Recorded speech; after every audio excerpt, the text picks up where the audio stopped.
मैं यूट्यूबर हूँ। देख क्या रहे हो? सब्सक्राइब करो चैनल को। नहीं।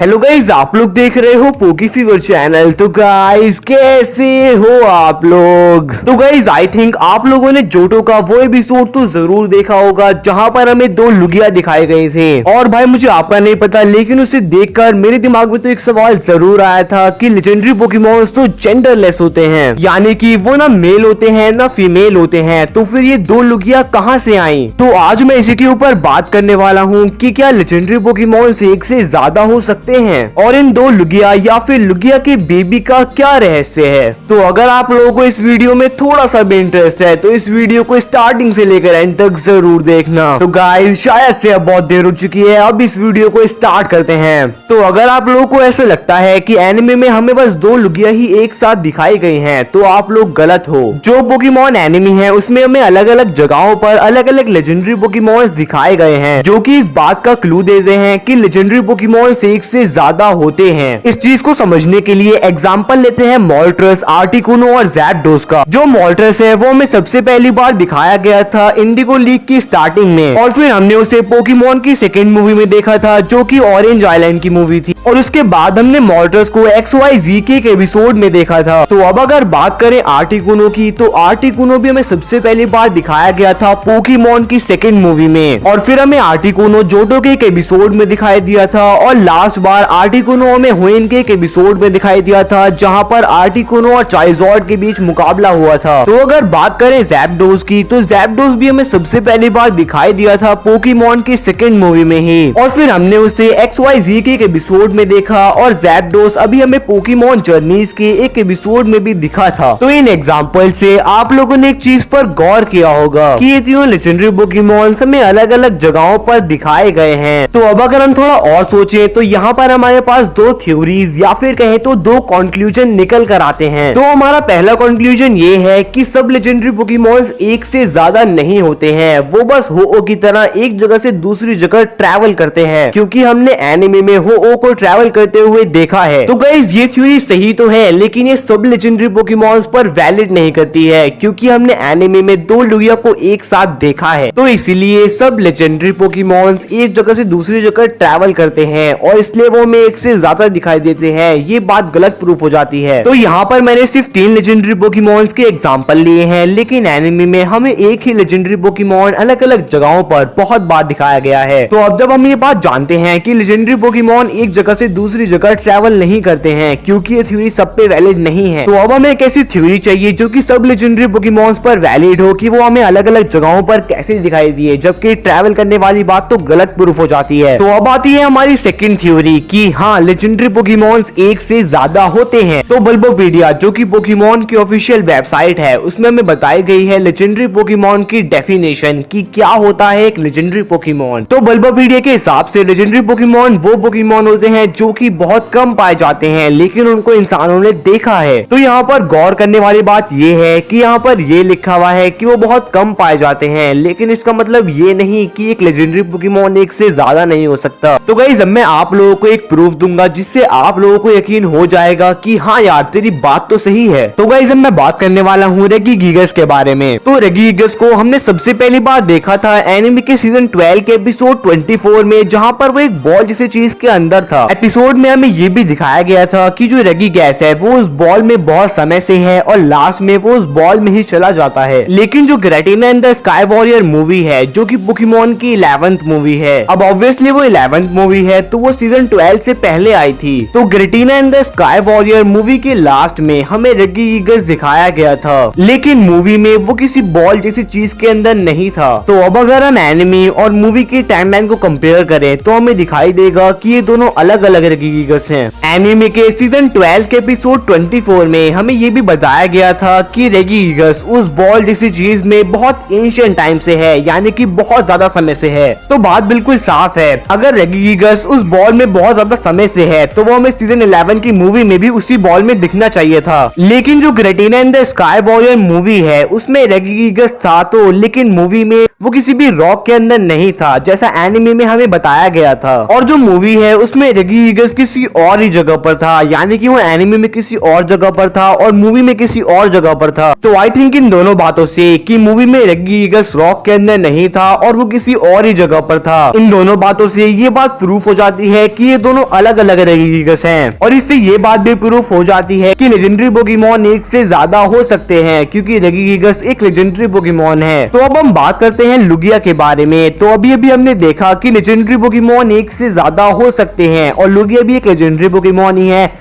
तो इसलिए लुगिया भी एक से ज्यादा हो सकती है। लेकिन इस थ्योरी के दो लूप होल्स यानी कि दो नेगेटिव पॉइंट्स भी हैं। सबसे पहले तो हमें यही नहीं पता कि जो एनिमे है और जो मूवी है उसकी टाइमलाइन एक दूसरे से जुड़ी हुई है या फिर नहीं। तो स्टार्टिंग में तो हमें थोड़े से हिंट दिए जाते थे कि हाँ टाइमलाइन एक ही है, लेकिन अब तो जो एनिमे की स्टोरी है वो तो अलग ही जा रही है और जो मूवी की टाइमलाइन है वो तो कहीं और ही है। तो अब अगर बात करें इस थ्योरी की दूसरे नेगेटिव पॉइंट की, तो हमें ये तो पता है कि जो लेजेंडरी पोकेमॉन होते हैं वो एक से ज्यादा हो सकते हैं, लेकिन विदाउट एनी जेंडर एक लेजेंडरी पोकेमॉन एक से ज्यादा कैसे हो सकता है, ये बात हमें अभी तक नहीं पता है। तो गाइस जो भी मैंने अभी तक आपको बताया वो एक फैन मेड थ्योरी है। तो अब आप बताओ क्या आपके हिसाब से जो लेजेंडरी पोकेमॉन है वो एक से ज्यादा हो सकते हैं या फिर नहीं। तो आप लोगों में से बहुत सारे लोगों की ये भी सवाल होंगे कि सेलेबी और शेमिन तो लेजेंडरी पोकेमॉन नहीं है, वो तो मिथिकल पोकेमॉन है, तो फिर वो एक से ज्यादा कैसे हो सकते हैं। तो अगर मैं बात करूं सेलेबी की, तो हम सब जानते हैं कि सेलेबी को टाइम ट्रेवल आता है, तो हम ये मान सकते हैं कि ये सेलेबी फ्यूचर से आई है और वो सेलेबी पास्ट से आई है। और जहाँ तक बात है शेमिन की, तो शेमिन को हम मिथिकल पोकेमॉन में एक एक्सेप्शन मान सकते हैं। क्या आप लोग जानते हो कि सारे लेजेंडरी पोकेमॉन्स जेंडरलेस नहीं होते हैं। लैटियोस, लैटियास, हीटरैन और इनके अलावा इन 6 और पोकेमॉन के लेजेंडरी होते हुए भी जेंडर हैं। तो जैसे ये लेजेंडरी पोकेमॉन में एक एक्सेप्शन है, वैसे ही हम शेमिन को मिथिकल पोकेमॉन में एक एक्सेप्शन मान सकते हैं। तो अगर आप लोगों को ये वीडियो ज्यादा अच्छे से समझ में नहीं आई है तो इसमें आपकी गलती नहीं है, मैंने समझाया ही कुछ ऐसा है। अगर मैं ये थ्योरी अपने मैथ वाले टीचर को समझाने लगा ना तो भाई वो भी अपना सिर खुजाने लग जाएंगे।